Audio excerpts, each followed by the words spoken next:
Queridos, eu te confesso que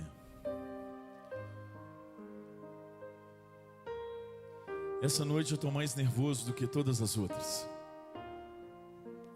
E Deus sabe o porquê. Talvez porque quando nós olhamos para as nossas vidas, nós só enxergamos as nossas incapacidades, os nossos medos, os nossos receios. Talvez nós olhamos para a nossa caminhada e nós enxergamos um monte de coisas que precisam ainda serem aprimoradas em Cristo Jesus. E a minha caminhada e a sua caminhada não é diferente, seja no nosso casamento, no nosso trabalho, seja no nosso ministério, seja, queridos, em qual área for da nossa vida. Às vezes nós nos paramos e começamos a olhar para a nossa vida e nós precisamos melhorar em tantas coisas. Precisamos ser aprimorados pelo Espírito Santo de Deus, pela ajuda de Deus, pela voz de Deus sobre as nossas vidas em tantas coisas. E nesses dias que se passaram, eu recebi uma palavra que veio de encontro ao meu coração. E automaticamente, enquanto eu estava ruminando essa palavra, Deus trouxe algumas coisas no meu coração. Eu queria que você abrisse a tua Bíblia no livro de Juízes, e o capítulo é o capítulo de número 7.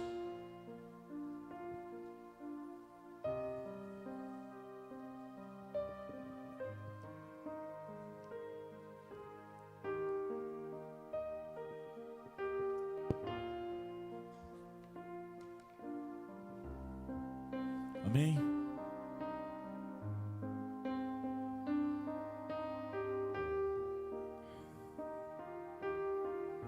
Então, Jerubbaal, que é Gideão, se levantou de madrugada, e todo o povo que com ele estava, e se acamparam junto à fonte de Arode, de maneira que o arraial dos midianitas lhe ficava para o norte do vale, de fronte ao outeiro de Moré.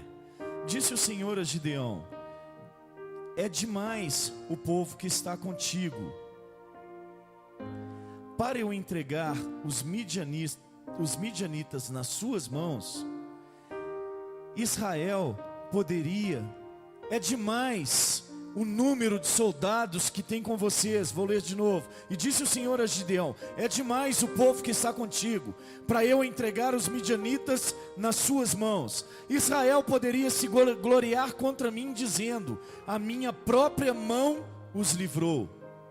Apregou-a, pois, aos ouvidos do povo, dizendo: quem for tímido e medroso, volte e retire-se da região montanhosa de Gileade. Então voltaram do povo 22.000, e 10.000 ficaram. Disse mais o Senhor a Gideão: ainda há povo demais, faze-os descer as águas, e ali os provarei. Aquele a quem eu disser, este irá contigo, esse contigo irá. Porém todo aquele que eu te disser, este não irá contigo, esse não irá. Fez Gideão descer os homens às águas. Então o Senhor lhe disse: todo que lamber a água com a língua, como faz o cão, esse porás à parte, como também todo aquele que se abaixar de joelhos e beber. Foi o número dos que lamberam, levando a mão à boca, 300 homens. E todo o restante do povo se abaixou de joelhos a beber água. Então disse o Senhor a Gideão: com esses 300 homens que lamberam a água, eu vos livrarei e entregarei os midianitas nas suas mãos, pelo que outra gente toda que se retire, cada um para o seu lugar. Tomou o povo provisões nas mãos e as trombetas. Gideão enviou todos os homens de Israel, cada um à sua tenda, porém os 300 homens reteve consigo. Estava o arraial dos midianitas abaixo dele, no vale. Sucedeu que na mesma noite o Senhor lhe disse: levanta e desce contra o arraial, porque entregarei nas tuas mãos. Se ainda temes atacar, desce tu com teu moço pura ao arraial, e ouvires o que dizem, depois, fortalecidas as suas mãos, descerá contra o arraial. Então desceu ele com seu moço pura até a vanguarda do arraial. Os Amalequitas e todos os povos do Oriente cobriam o vale como gafanhotidão, e eram seus camelos em multidão, inumerável como a areia que há na praia do mar. Chegando, pois, Gideão, eis que certo homem estava contando um sonho a seu companheiro e disse: tive um sonho, e eis que um pão de cevada rodava contra o arraial dos midianitas, e deu de encontro à tenda do comandante, de maneira que esta caiu, e virou-se de cima para baixo, e ficou assim estendida. Respondeu-lhe o companheiro e disse: não é isto outra coisa, senão a espada de Gideão, filho de Joás, homem israelita? Nas mãos dele entregou Deus aos midianitas e todo este arraial. Amém, igreja? Todo mundo já ouviu essa história? Todo mundo conhece a história de Gideão? Eu preciso falar 4 coisas peculiares sobre a vida de Gideão. Gideão foi o 5º juiz. O 5º juiz em Israel. Passaram 4 juízes e o 5º juiz foi Gideão. Gideão é um dos heróis da fé. Ele é relembrado, ele é citado no livro de Hebreus, no capítulo 11. É um dos heróis da fé. Gideão era conhecido pelas suas próprias limitações. No texto, nós podemos ver, se nós lermos o texto todo, nós não temos tempo, nós podemos ver que quando ele é chamado pelo Senhor, ele diz: Senhor, eu sou o mais pobre de toda a circunvizinhança, de toda a minha família, e eles não darão crédito quando eu abrir a minha boca. Gideão era conhecido pelas suas limitações. Mas Gideão também era conhecido como um homem comprometido e compromissado com o propósito e o sonho que ele tinha na vida dele. Pastor, qual que era o propósito e o sonho que Gideão tinha na vida dele? Gideão, a palavra de Deus diz que os midianitas subiam contra Israel, e tudo que Israel plantavam, eles arrancavam e tomavam tudo de Israel, e eles ficavam sem comida, ficavam sem nada, porque estava havendo uma guerra, e todas as vezes os midianitas subiam contra Israel, e arrancava tudo aquilo que tinha sido plantado. A palavra de Deus diz que Gideão colhia o trigo durante o dia, mas durante a noite, a hora que todo mundo estava dormindo, Gideão estava trabalhando. Ele estava malhando o trigo no lagar. O lagar era o lugar onde amassava e pisava as uvas, mas ele estava amassando o trigo no lagar, que era como se fosse uma panela, né, de madeira, né, como se fosse uma cumbuca muito grande. E ali ele amassava, ali ele trabalhava o trigo, para que a sua casa tivesse farinha, e para que a sua casa tivesse pão, e para que quando os amalequitas subissem contra Israel, não tomassem o sustento da sua família. Enquanto todos dormiam, ele trabalhava no lagar. Eu falei sobre essas 4 características de Gideão, para nós entendermos o que nós vamos falar sobre a vida de Gideão.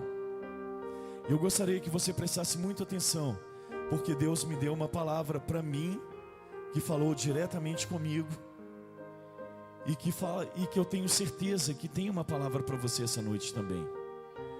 Israel vivia o pior momento de crise, estava escravizada na mão dos midianitas há mais ou menos 7 anos. 7 anos escravizada. tudo que plantava, eles tomavam. Porque começaram a adorar outros deuses. Abriram mão do Senhor e começaram a adorar outros deuses. E isso na nossa vida é um problema muito sério. Porque algumas horas que o povo, que era para alcançar a terra prometida, ficou lá embaixo sozinho, sem Moisés, que estava a falar com o Senhor no cume da montanha, o coração deles encheu, e eles falaram: aqui, eu sei o que a gente pode fazer. A gente pode fazer um bezerro de ouro, para nós adorarmos agora. E aí nós conhecemos a história. Deus me trouxe uma palavra segunda-feira, domingo passado, sobre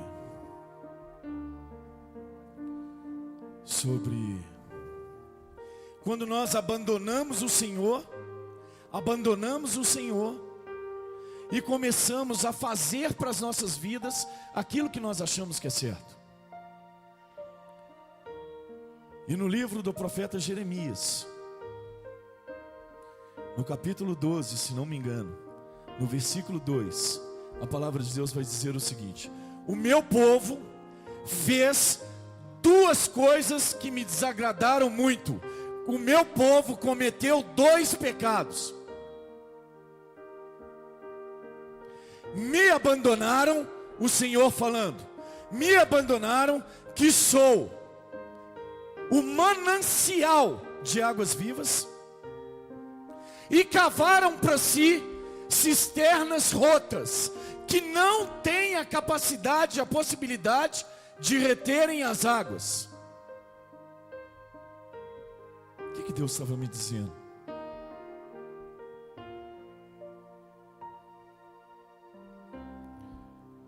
O processo que nós passamos com Deus, se Ele é um manancial, Ele nos manda levantar do nosso lugar de comodidade, do nosso lugar de conforto, e ir buscá-lo na fonte, porque Ele é um manancial de águas vivas. Quando o povo abandonou o Senhor, o povo estava dizendo para o Senhor: nós não precisamos do manancial, nós podemos cavar uma cisterna aqui no fundo, no quintal da casa, e podemos armazenar a água da chuva. Sabe qual que é a troca que o povo estava fazendo? Estava deixando de caminhar e experimentar todas as experiências que Deus nos proporciona no caminho, para beber da água que caía da chuva, para se lavar e para cozinhar com a água que caía da chuva. Água parada, água de má qualidade, não tinha qualidade nenhuma aquela água. E ainda a cisterna que eles cavaram, porque foi eles que cavaram, sem a direção de Deus, não tinha capacidade de reter as águas. Eram cisternas rotas. A água, a terra ia sugando a água e só ficava o barro. E um dos maiores problemas que nós temos são quando nós enfrentamos as nossas crises, que nós começamos a buscar respostas em tantos outros lugares, senão na fonte, no manancial de águas vivas para as nossas vidas. Por quê? Que quando nós estamos em crise, buscamos respostas em tantos lugares,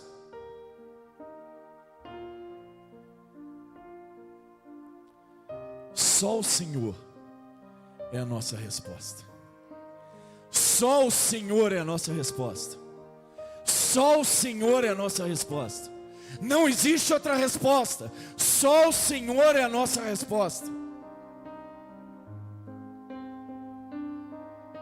Deus falou comigo sobre ir às fontes, manancial de águas vivas, como um chamado. Ei, Marquinho, eu te levantei como um chamado. Eu estou te chamando, eu te levantei como um chamado. E eu quero que você se levante do lugar onde você está prostrado, e que você comece a caminhar no caminho, e vá até a fonte de águas vivas, que sou eu. vá até um manancial de águas para você beber água limpa e buscar na fonte aquilo que eu tenho para você. Chamado. Sabe o que é chamado na nossa vida? Chamado é ser o presente de Deus para uma necessidade na vida de outra pessoa.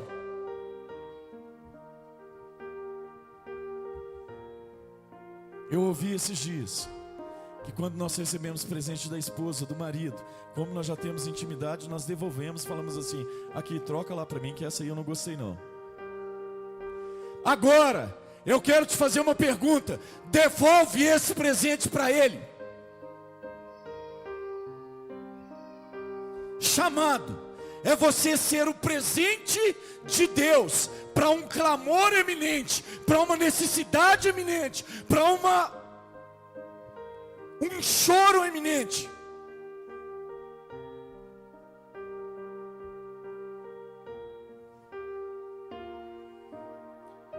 Se nós somos um chamado de Deus para uma necessidade que já existe, por que na maioria das vezes nós nos acovardamos quando recebemos esse chamamento?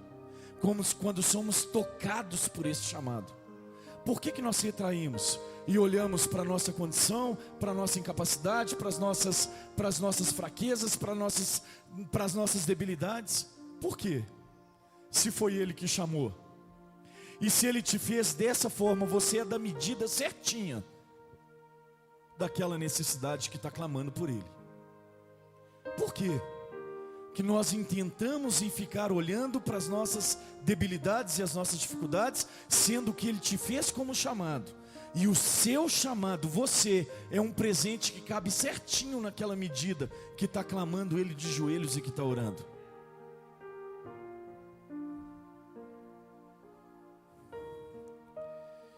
A palavra vai dizer no livro de Jeremias, no capítulo 1, ela vai falar sobre chamado. E a palavra começa dizendo assim: veio a mim a palavra do Senhor. O chamado na sua vida, a palavra só pode vir do Senhor. Ela não vem do profeta, ela não vem da profetada, ela não vem porque eu achei e senti. Não, a palavra para o seu chamado vem do Senhor. Assim veio a mim a palavra do Senhor. É uma certeza que eu tenho. Pastor, o senhor está dizendo que Deus não pode usar o profeta? Pode usar o profeta como boca de Deus na sua vida. E quando ele falar, você vai entender que a palavra veio do próprio Deus para a sua vida. E a palavra vai dizer mais. E nós lemos isso também em Isaías: antes que eu te formasse no ventre. E nós continuamos olhando para tudo aquilo que nós fizemos de errado diante de Deus na nossa vida toda. Nós continuamos olhando para aquelas dificuldades que nós temos. Nós continuamos olhando para aquilo que nós caímos, erramos e pecamos. Se a palavra de Deus está dizendo: ei, tudo que você fez não importa, porque eu chamei antes. É antes. E depois a palavra de Deus vai dizer o seguinte: antes que fosse formado no ventre, eu te conheci. O Senhor falando. Se você caiu, se você errou, se você pecou, se você aconteceu isso, se você fez tantas coisas que não me agradavam, eu estou te dizendo que eu já te conhecia. Eu estou dizendo que eu já sabia. Eu estou dizendo para você que nada disso pode impedir o meu chamado na sua vida.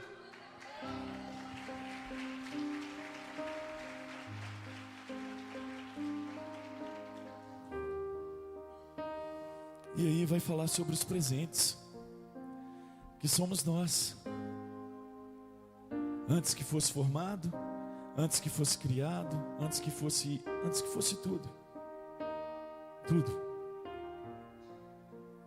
Eu te dei como presente para as nações. Eu te dei como presente para as nações. Havia uma necessidade e eu te criei para suprir esse chamado e essa necessidade. Só para nós entendermos o porquê que nós não precisamos olhar no momento de crise para tudo aquilo que nós não conseguimos ser em Deus. Pastor, o senhor consegue ser em Deus tudo aquilo que o senhor gostaria de ser? Não. Você consegue, Asmar? Marquinhos? Consegue, pastor? Consegue, pastor? Tem alguém aqui que consegue ser tudo aquilo em Deus que gostaria de ser? Eu ainda não conheci essa pessoa. Eu ainda não conheci.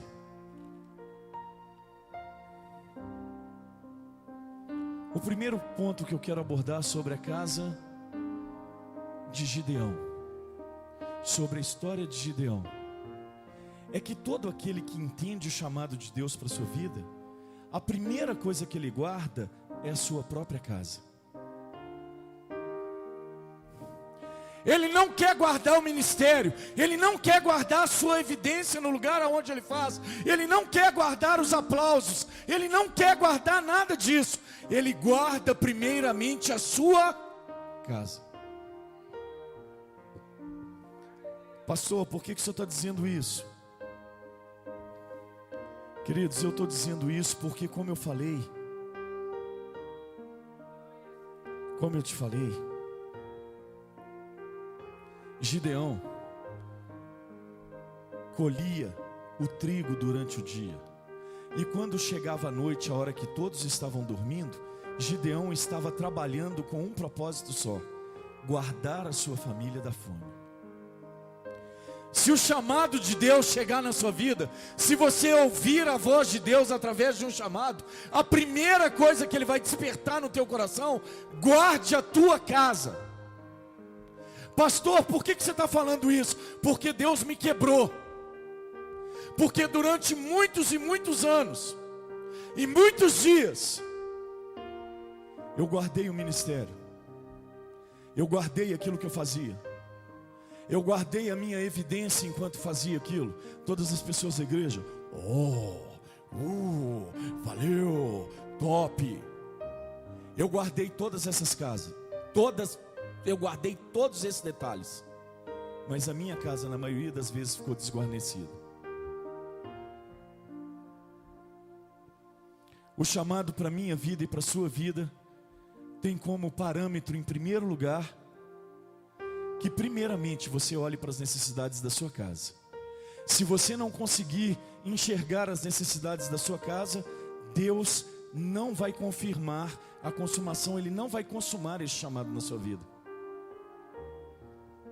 Não vai. Você precisa primeiro guardar as necessidades da sua casa. Quando você guarda as necessidades da sua casa, Deus fala contigo. Quando você guarda as necessidades da sua casa, Deus se revela para você. Quando você guarda as necessidades da sua casa, Deus te escuta. Ele te escuta. E quando você guarda as necessidades da sua casa, Deus te responde prontamente a todas as perguntas e questionamentos que você fizer. Pastor, por que é importante eu entender o que é o chamado na minha vida? Quando é Deus que fala comigo ou não? Porque a primeira coisa que eu preciso observar é o da minha casa. É o da minha casa.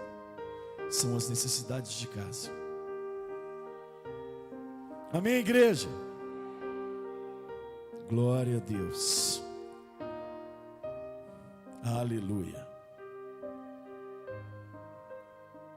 Glória a Deus. Então veio o anjo do Senhor e se assentou debaixo do carvalho que está em Ofra, que pertencia a Joás, a Biesrita, E Gideão, seu filho, estava malhando trigo no lagar, para o pôr a salvo dos midianitas. Então o anjo do Senhor lhe apareceu e lhe disse: o Senhor é contigo, homem valente.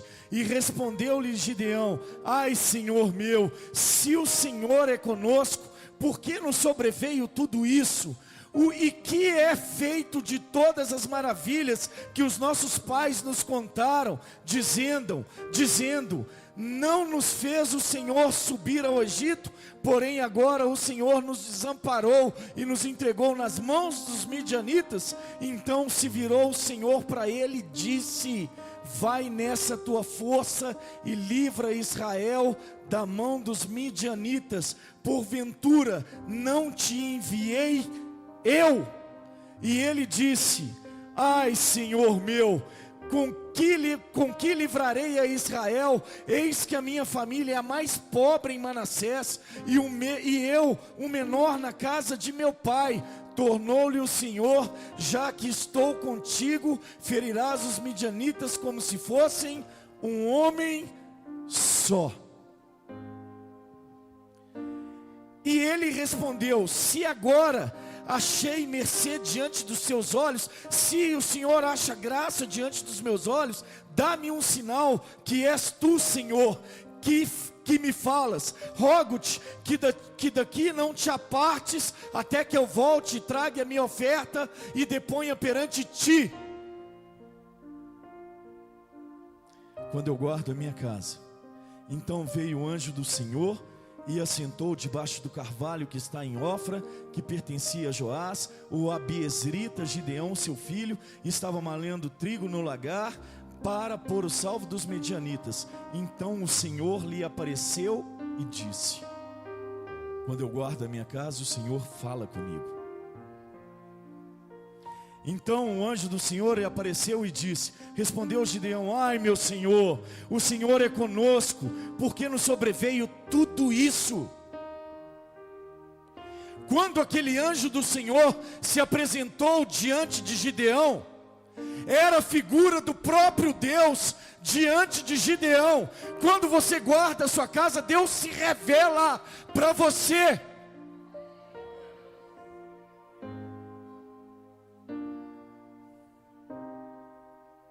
Deus te responde, e ele faz um voto com Deus: Senhor, se é o Senhor que está aqui, me espere só mais um pouco, até que eu pegue a minha oferta, pegue o meu presente e traga diante do Senhor. E o que ele fez? Correu, fez pães asmos, fez um bolo e trouxe diante do Senhor e colocou na pedra. O Senhor fez o que? Estendeu a sua vara, o seu cajado, e veio fogo consumidor sobre a oferta que ele tinha preparado para o Senhor.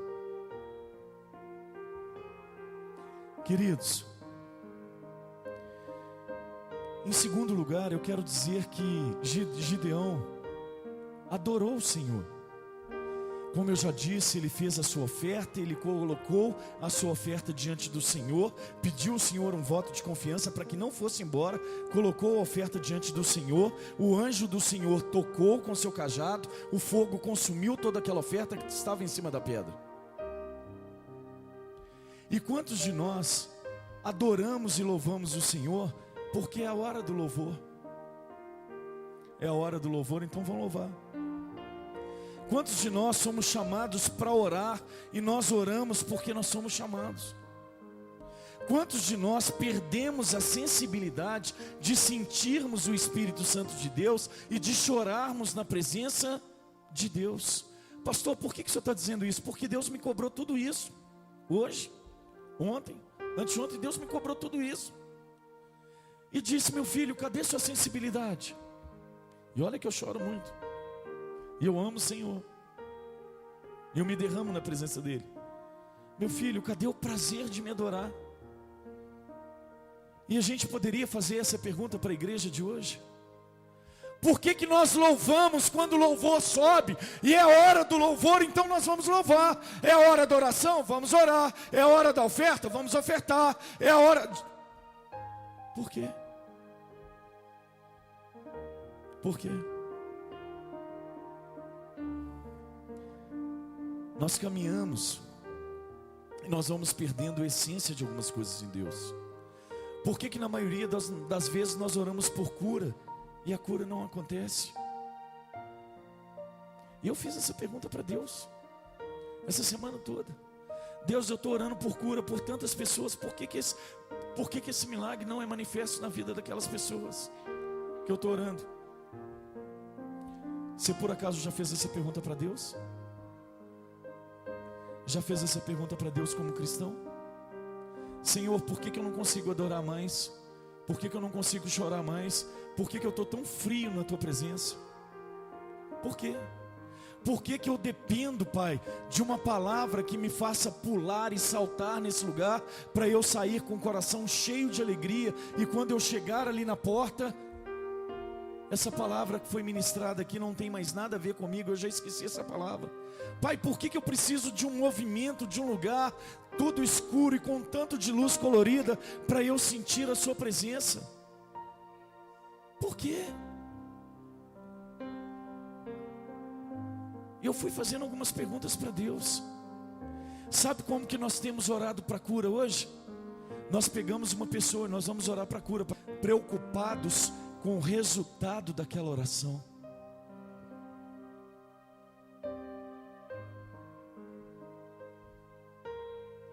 O que você está falando, pastor?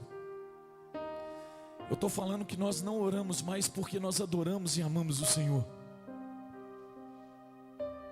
Nós estamos orando porque nós estamos interessados no que vai acontecer.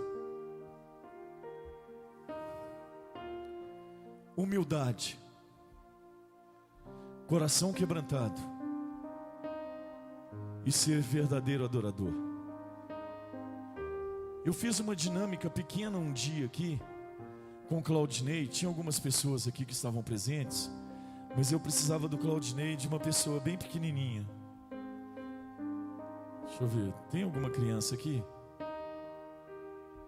Não, mas tem que ser maior. Não, mas ser uma criança muito grande. Chama ele para mim. Quer não?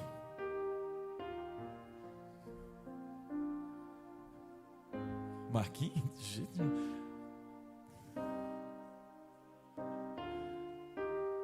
Vem pra cá, pastor Wesley. Vem cá. É você. Vem cá.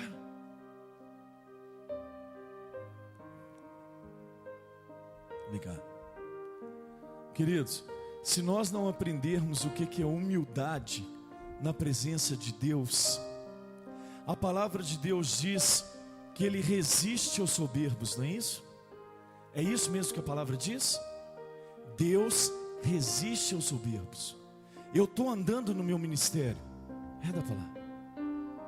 Eu estou andando no meu ministério e eu já não consigo mais me prostrar, eu já não consigo mais sentir a presença de Deus, e eu estou fazendo as coisas pelo resultado que aquilo que eu faço na casa de Deus me traz. E Deus resiste aos soberbos, e eu venho andando, caminhando para o meu ministério. Pode vir. E Deus resiste aos soberbos. Deus resiste aos soberbos. Deus resiste aos soberbos. Resiste. Mas a palavra de Deus diz que Ele dá mais graça aos humildes.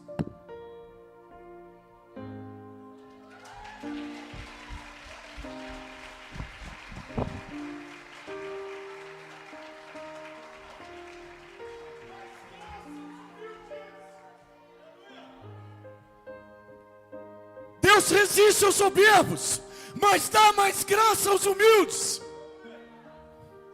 O ministério estava sendo barrado, estava sendo resistido por Deus, mas quando ele mudou, quebrantou o coração, adorou o Senhor, o ministério dele começou a voar, porque ele não andava mais com as suas próprias pernas. Deus pegou no colo e começou a voar com ele.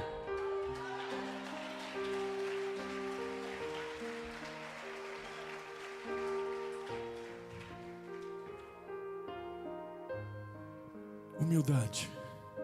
Pesado, menino, cara. Você acha que é fácil? Queridos, Deus resiste aos soberbos. Se eu não aprender a ser humilde na presença de Deus, reconhecer tudo aquilo que Ele está falando comigo, se eu não aprender a ter um coração quebrantado diante dEle, e se eu não aprender a ser um verdadeiro adorador, orar porque eu adoro, louvar porque eu amo, cantar porque eu sou apaixonado, orar porque Ele é o meu Redentor. Se eu não aprender essas coisas na minha vida, eu vou ficar no meu ministério como soberbo, e Deus vai me resistindo, e vai me resistindo, e vai me resistindo.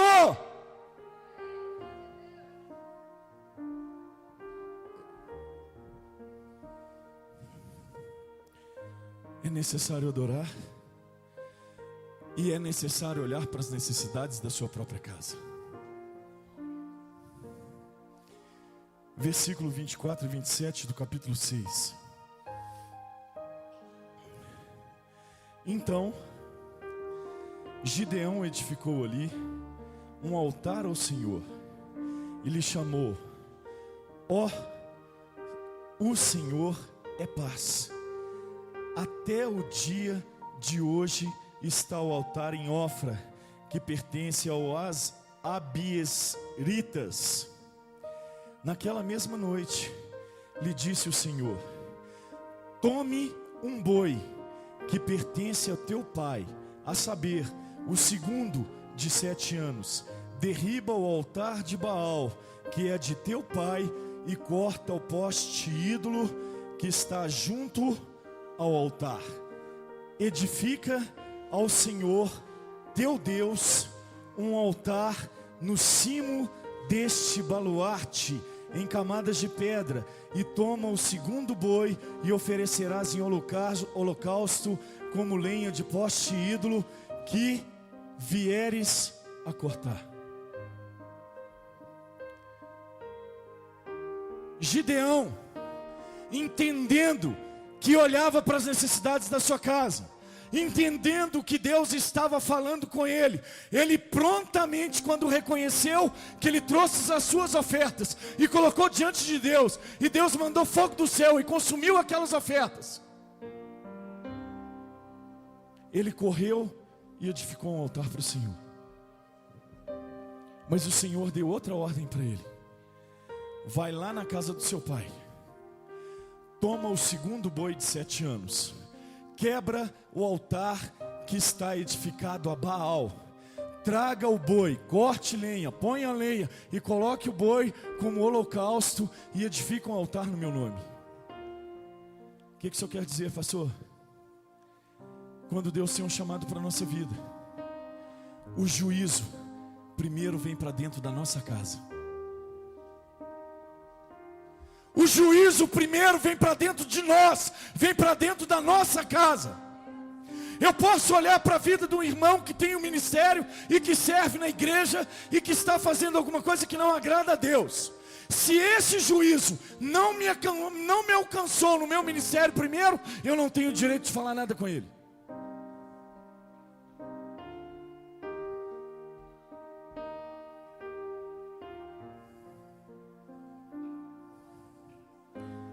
O juízo primeiro vem para a nossa casa.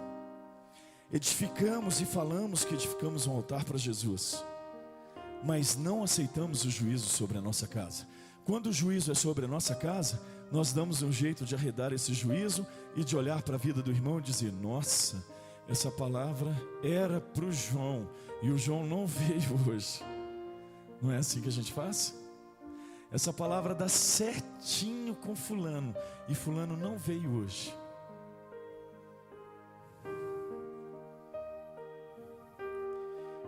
Se eu digo que edifico um altar do Senhor, para o Senhor no meu casamento, antes de eu olhar para outro casamento e corrigir o outro casamento, esse juízo tem que ter passado pelo meu casamento primeiro.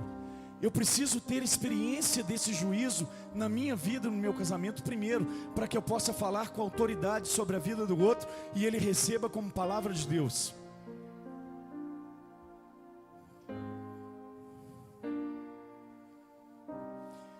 Se a correção no ministério serve para o irmão tem que passar no meu ministério primeiro.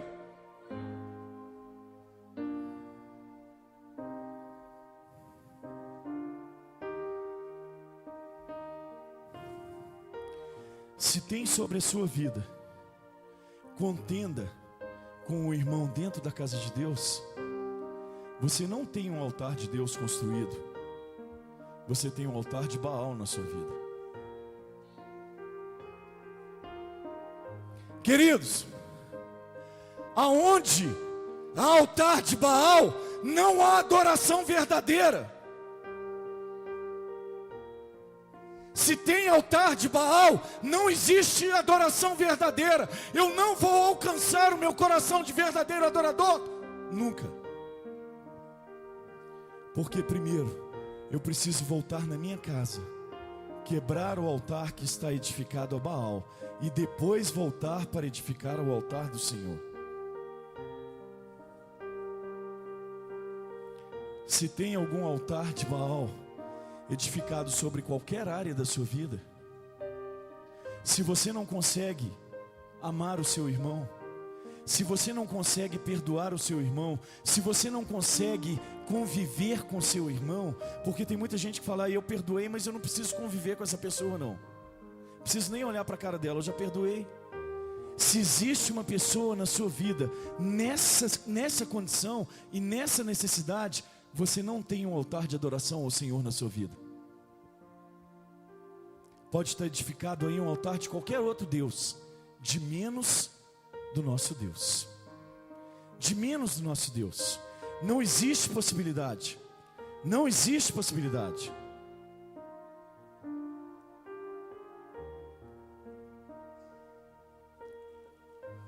Queridos, quando nós falamos sobre edificação de altar, nós voltamos lá no primeiro livro de Reis, no capítulo 18, onde Deus levanta o profeta Elias, que era sujeito às mesmas paixões que as nossas. A palavra de Deus estava dizendo que ele era sujeito aos mesmos erros, e a palavra de Deus diz que ele foi levantado para contender mais de 850 profetas falsos, mais de 850 deuses falsos, e ele chega naquele lugar para trazer o juízo de Deus para aquela terra. O juízo de Deus. E no primeiro livro de Reis, no capítulo 18, diz que a primeira coisa que Elias fez foi juntar as pedras para edificar o altar. Abra a tua Bíblia comigo no primeiro livro de Pedro, no capítulo 2, no versículo 5. Você pode pôr aqui, querido? 1 Pedro, capítulo 2, versículo 5.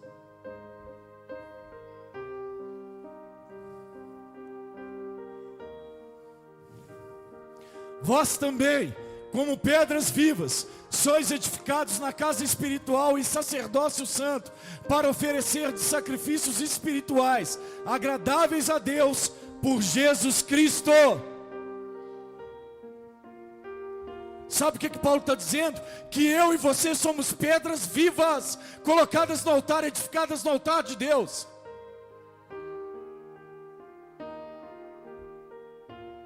Como é que eu vou poder ser pedra viva para ser edificada no altar de Deus, se existem algumas pedras que eu preciso deixar no altar?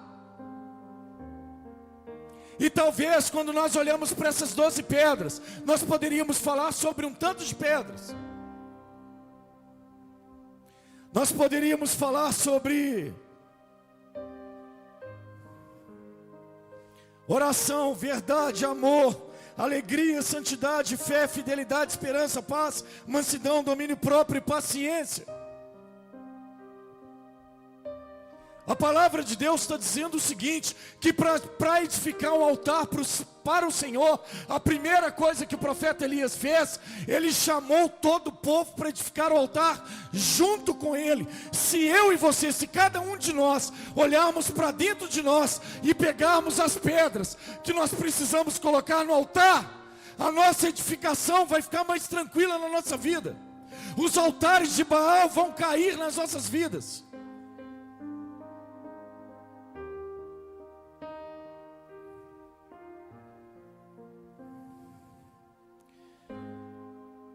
Quarto, só depois que Gideão edificou o altar para o Senhor, só depois que ele edificou o altar, Deus permitiu que ele tocasse a buzina. O que você está dizendo, pastor? Eu estou dizendo que o seu ministério só vai deslanchar e só vai decolar depois que você edificar o altar para o Senhor. Eu estou dizendo que o seu casamento só vai mudar de situação, reverter a situação, depois que você olhar as pedras que precisam ser edificadas no altar do Senhor e colocar essas pedras no altar dele, para que o altar de Baal seja quebrado na sua vida. Eu estou dizendo que a sua vida financeira, se há algum altar que não é de Deus, não é adoração ao Senhor, se ainda não é adoração ao Senhor, você precisa quebrar esse altar de qualquer outro Deus e precisa edificar um altar para o Senhor na sua vida financeira. Depois que você edificar no seu ministério um altar para o Senhor, Ele vai permitir que você toque a buzina. No livro de Atos, no capítulo 2, no versículo 47, a palavra de Deus diz que o povo se juntava, comia junto, bebia junto, orava junto, e estava todo mundo junto, e Deus ia acrescentando aqueles que iam sendo salvos. E eu perguntei para Deus: Deus, por que a minha célula não está com 50 pessoas para multiplicar 5 vezes? Eu perguntei. Eu preciso perguntar. Porque eu não posso continuar andando na mesma margem que eu estou, na mesma linha que eu estou. Não posso. Por que meu ministério não deslanchou?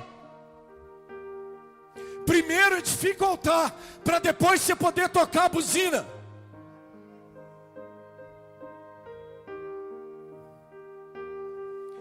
Quando eles tocavam a buzina, vários povos se ajuntaram diante de Gideão e do seu povo de Israel. Para quê? Para guerrear contra o exército inimigo que estava vindo contra ele. Eram quantas pessoas que se juntaram a ele? 32 mil pessoas. Mas ele pôde tocar a buzina antes? Não, só tocou a buzina depois que edificou o altar para Deus. Se alguma coisa disso que eu estou te falando serve para você, guarda essa palavra. Guarda essa palavra. Só pode ser tocada a buzina para que novos ajudadores, novos colaboradores, novos irmãos te ajudem no seu ministério, depois que você edificar um altar para o Senhor na sua vida. Amém, igreja? Já estou terminando, meu tempo já está acabando. Deus sempre vai te mostrar os verdadeiros. Primeira ordem que Deus deu para aqueles 32 mil: para que a glória dessa conquista, quando eu entregar os midianitas nas suas mãos, não seja da quantidade desse povo. Tem muito povo aí com você. A primeira limpa que eu quero que você faça aí é que você fale para os medrosos e para os covardes, para vazar. Pode voltar para casa. Pode voltar para casa. Os covardes e os medrosos. Quem são os covardes? Covardes são aqueles que matam os soldados que militam na própria causa, na mesma causa que a sua. O que é, pastor? Covardes são aqueles que matam os soldados que defendem a mesma causa que a sua. E os medrosos? Os medrosos são aqueles que, além de serem chamados, não se envolvem com nada, ficam acuados. E Deus diz: pode mandar os medrosos e os covardes embora. Aí a palavra de Deus diz que vai ficar 10 mil, não é isso? Foi 12 e tanto mil embora, ficou 10 mil, não é isso? Ficaram 10 mil. Aí o Senhor diz o seguinte: tem muita gente ainda, senão eles vão tomar glória para Ele. E eu já falei que eu vou te dar o povo midianita nas suas mãos. Então manda mais um bocado de povo embora, mas tu provarei. Manda o povo todo, esses 10 mil, descer lá para o ribeiro e descer para a água. Manda todo mundo descer para a água. Ele diz o seguinte: aquele que se ajoelhar e beber água com a mão, você separa. E aquele que se prostrar e beber água com a língua, separa. E aí a palavra de Deus diz que esses foram 300. Tinham 10.000, 9.700 foram mandados embora para suas tendas.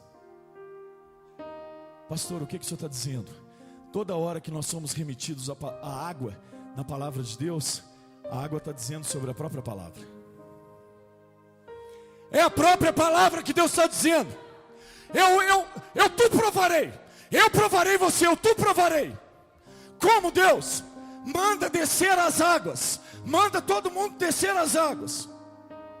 Aquele que beber da minha água, da minha palavra, atentamente estiver focado na situação, sem dar chance para o inimigo, esse você separa que vai com você. Aquele que estiver bebendo água, de qualquer jeito, você não vai com você.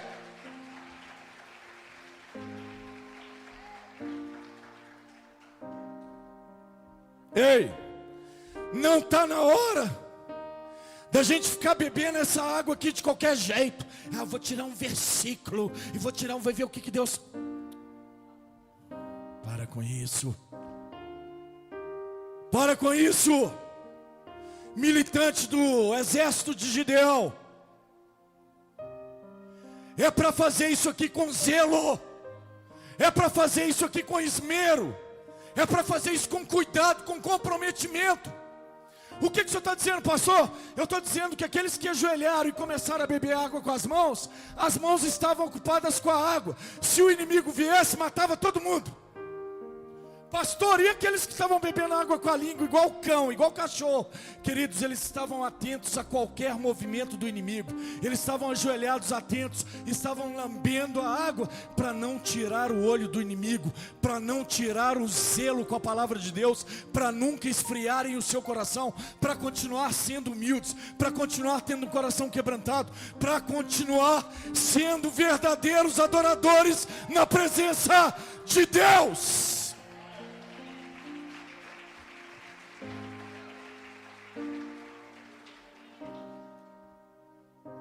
Glória a Deus. Querido, se tomar essa água de qualquer jeito, vai engasgar. E Satanás vai te pegar. E se engasgar, não adianta mandar bater nas costas, não. Bate aqui para ver se sai. Não adianta, não. Não adianta levantar o braço também, não. Essa água aqui foi feita para beber com comprometimento. São aqueles que têm comprometimento com as necessidades da sua casa. São aqueles que aprenderam a adorar o Senhor. São aqueles que têm esmero e zelo pela palavra de Deus e aguardam, meditam nessa palavra de dia e de noite. Esse era o exército de Gideão. Amém, igreja? Deus escolheu 300, mas a palavra de Deus diz que o exército dos midianitas era como uma multidão de gafanhotos. Tinha uma multidão de camelo, que era como contar a areia da praia. Já imaginou a quantidade de camelo que tinha lá? E ele escolheu 300. Aí nós continuamos lendo o texto. Eu quero te dizer a última coisa que você precisa, só para você recapitular. Primeiro, é necessário guardar as necessidades da sua casa. Segundo, é necessário ser um adorador em espírito e em verdade.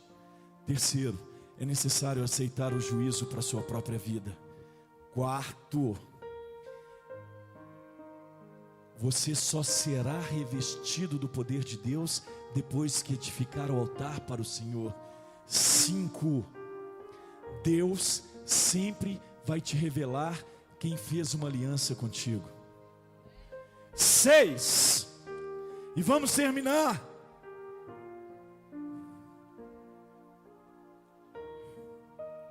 Você e eu só precisamos de Deus. Quem é que peleja a sua batalha? É você? Eu estava falando para um irmão um dia desse, porque eu tenho que trabalhar, porque eu tenho que trabalhar, porque eu tenho que trabalhar, porque eu tenho que trabalhar, porque eu tenho que trabalhar. Eu achei que ele tinha até desviado, mas está trabalhando, graças a Deus. Pelo menos não desviou. E aí eu estava trazendo uma palavra de Deus para a vida dele. Em vão será levantar muito cedo, dormir muito tarde e no final comer o pão das dores. Por quê? Porque aos seus Ele dá enquanto dormem. Pode glorificar, esse é o nosso Deus. De que mais que você precisa além de Deus? Das armas que Ele colocar na sua mão. Pastor Wagner, eu tenho 2 armas para você hoje, nessa noite. Eu quero que você pegue na mão esquerda o cântaro para colocar água ou azeite. Meu Deus. Eita Deus!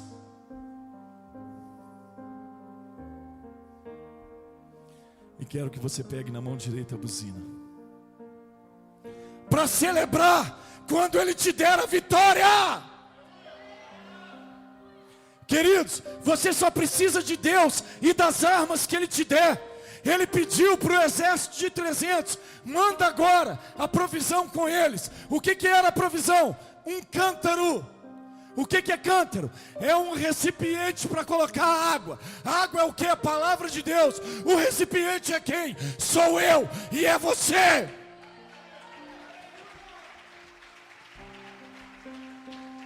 Pega a buzina. O que é buzina? A palavra de Deus diz, quando nós discorremos no texto, que quando eles começaram a tocar a buzina, o exército inimigo entendeu que tinha um exército 3 vezes maior do que o deles. O que Deus mandou fazer? Divida o seu exército em 3 partes. Vai 100 homens para lá, 100 homens para cá e 100 homens para cá.